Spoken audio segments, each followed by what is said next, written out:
What's up, party people? This video right here is just pretty much my summary of this whole Jussie Smollett case. And before I get started, let me first off make the point. I am not Team Jussie. I am not Team Empire.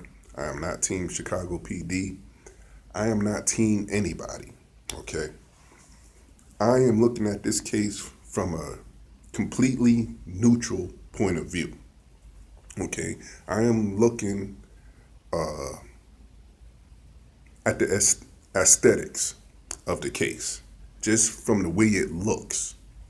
All right, like I said, I'm not on one team or the other. Now, some of the things I might say might sound like I'm on Jussie's side. Some of the things I might say might sound like I'm on Chicago PD side. But I'm letting you know right now, I'm on neither side. But this is just the way I see this case. All right. So with that being said, first off, I really didn't think Jussie was gonna go to jail anyway. Like, even if they did find him guilty, I ain't see Jussie doing any jail time about this, because, like, basically, number one, 16 felony counts. 16. I was really doubting they was gonna get all 16. Maybe 2, 3 at the most, but not all 16. How do you come up with all 16? Because basically, essentially, all right, just saying if he actually did what they're saying he did. I'm not saying that's what happened. I'm just saying if he did exactly what they're saying he did, then what?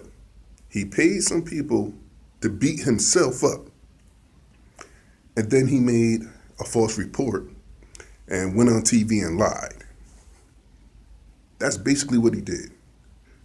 And I'm being real loose with the paying, because as we know, the check was, from all accounts that I've seen, the check was for the training regiment, and the text messages they leaked out confirmed that the check was for the training regiment.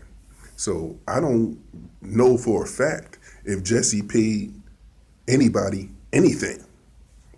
But just saying, if he did, then he paid some people to beat himself up. He made a false report and he went on TV and lied. Now, this motherfucker's lying on TV every day. So, what's that saying? Number two, like I said, he paid some people to beat himself up. If that's a crime, how long do you really expect him to go to jail for that? And number three, if it's a hate crime, now you have white people calling the police on black people for going to the pool, parking, barbecuing, trying to get into their own apartment, or trying to see a relative. Now, there's cops that's coming out and doing a small investigation, possibly writing a report about this, and that's just based off of the caller being uncomfortable that the people are black. So if that's not a hate crime, that is definitely a false report.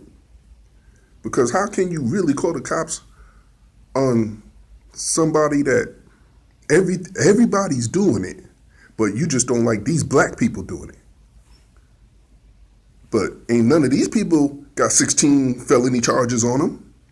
So really, how mad can you really get at Jussie about it? Or how much time can you really expect him to do about it? And everybody else lying, everybody else, bunch of other people making false reports. And as far as I see, those are hate crimes too. Because you're doing this strictly because they're black people. So, like I said, I never really expected Jussie to do much time about this. All right? But with that being said, As far as the text messages and Chen, Tina Chen, the chief of staff for Michelle Obama, or the Obamas, reaching out to Kim Fox in order to help the Smollets. Now, the thing, like I said, looking at this from a completely neutral standpoint, just looking at it, all right, you have a chief of staff reaching out to the prosecution to help the defendant because the family feels that there may be a leak of information. And I'm still real curious about what information they were so concerned about. Because, like I said, they laid out everything in that press conference pretty much. So, what information was the family so concerned about getting out? But anyway, like I said, you have the chief of staff reaching out to the prosecution to help the defendant. So, of course, that's a conflict of interest. All right, so she recuses herself. So a lot of people say, well, Kim Fox recused herself, so that don't really make a difference. What's your point? Okay. Like I said, from a neutral standpoint, let's try this another way. Let's say you were the assistant state attorney. Okay. Your boss just recused herself because of a conflict of interest in trying to reach out and help the defendant and his family. All right. So now you as the assistant are now taking over this case. Now, if you, like in a perfect world, you should have the full ability to be able to prosecute to the fullest extent of the law. All right. So let's say you prosecuted this man and threw the book at him. I mean, you buried him under the jail. All right. Your boss was trying to help him. You just buried this man under the jail. Now,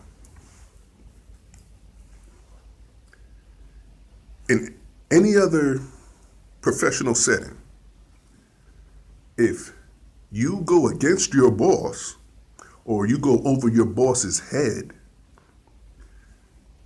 some bosses may feel or may take that as a betrayal, all right, and want to retaliate. So if you sit up there and bury the man that your boss was trying to help, like how soon can you expect your next promotion or your next raise after that? Like, what I'm saying is, once Kim Fox recused herself, they should have found another office to prosecute this case.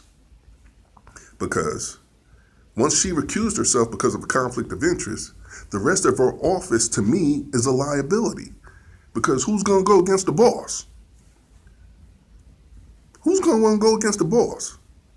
If she was trying to help him, but then I send this man to jail, like I said, how soon am I going to be expecting that next promotion or that next raise? No.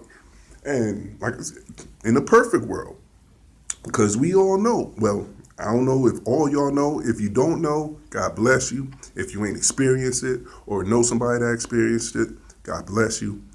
But as far as I know, I have experienced and seen retaliations from the boss. Now, that's not supposed to happen, but it's the way they word it. Like, to give you an example, let's say you go over the boss's head or you screw over the boss. Then the next thing you know, you're sitting in a meeting with that same boss and they're sitting up there telling you, well, we're going to have to let you go. Why you letting me go? And we decided to take the company in a new direction. Why can't I go in that new direction with y'all? We just don't feel you're going to be a good fit. Now, you know they're retaliating, but to, let's say, HR, the company's going in a new direction. You're out of a job. So, if the boss recuses herself and the mini-me takes over, what's the odds of the mini-me going against the boss? So, as far as I'm concerned, in order to, they could have skipped everything that's going on now with that. Now the FBI is looking into the drop charges and everything. They could have skipped all this if once Kim Foxx recused herself, they had just went and found another office that could prosecute the case. Somebody neutral, somebody that outside of Kim Foxx's office who is not under her. Pretty much, like I said, I relate this to the Mueller investigation. Now, you get rid of Sessions, but then you put Barr in, who already went on record saying that the investigation is a bunch of bullshit. So, what do you think he's going to do?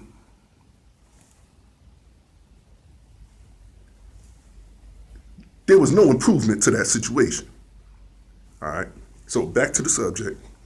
I'm just saying, just looking at the case, they could have saved themselves a whole lot of trouble if they just bypass, if possible, Kim Foxx's office and let another entity or another office prosecute that case. All right. Now, like I said, I'm not on one side or the other. What I want to see is the evidence. Because the Chicago PD done lied, and what Jussie done said doesn't make any sense to me. So I can only go by the evidence. But as we all know, they sealed the case. Now, I got a statement from Kim Foxx from ABC 7 News in Chicago. And this is what she said about the defense putting in the motion to seal the case. It was not our decision to have the resolution made under seal. Because of the resolution, Mr. Smollet was allowed to have his criminal record to the police report around the arrest sealed. The court file was not supposed to be sealed. I think what happened, the clerk sealed the whole thing. We did not advocate, do not believe that the court files should be sealed. All right. She went on to say, we believe in transparency. Even on difficult situations, we'll answer the questions. We did not ask for that file to be sealed. I believe unsealing the resolution is in the process now. You will have the court file to look at the court file. So basically she's saying she or the prosecution never wanted this case sealed.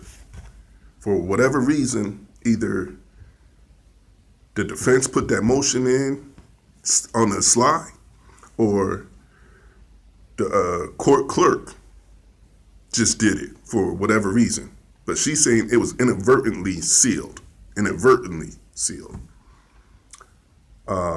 Now, as far as I know, by Illinois law, the prosecution has 60 days to counter the sealing or give good reasons on why it shouldn't be sealed.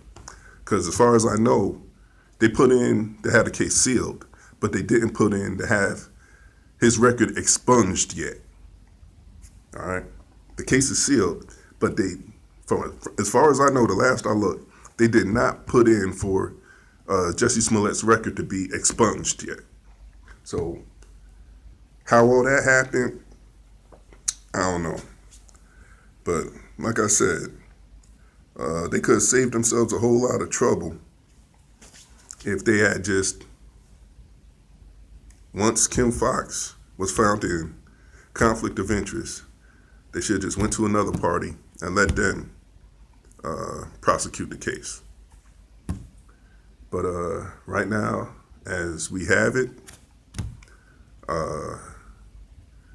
Jussie already left Chicago. I don't know if it was for business or what purpose. and nobody's. Well, I don't know if they put a gag order on everybody because the brother's not saying nothing. The brother's lawyers ain't saying nothing. Ain't nobody saying nothing about it. But like I said, either way, man, I'm more interested in the evidence. Like, because, like I said, not too much was gonna happen to Jussie anyway. Like Kim Fox was saying, actually what's going on is normal as far as Jussie not really having a criminal record and with the counts, well, not with the counts, but with the charges that he was facing. Like she said, there's not a lot of jail time or really a lot of convictions that come with those type of charges, especially with somebody with no prior criminal record. So Kim Fox is saying like, all this is pretty much normal. But the only problem is it just looks so messed up. And I think they just could have saved a whole lot of trouble if they had just let another office or somebody else prosecute that case. But I don't know. We'll see. All right. Like I said, she said they're in the process of trying to get the case open again. So hopefully, well, it's not going to go to trial or anything. But well, we still got to find out about the federal, whether or not he sent that letter to himself. That's something different that he got to deal with. But as far as this, maybe once they unseal it, we'll get a better look at what the Chicago PD had. Then we could go from there. All right. I just wanted to throw that quick tidbit in. That's all I have for now. Y'all be blessed. Be safe. Well.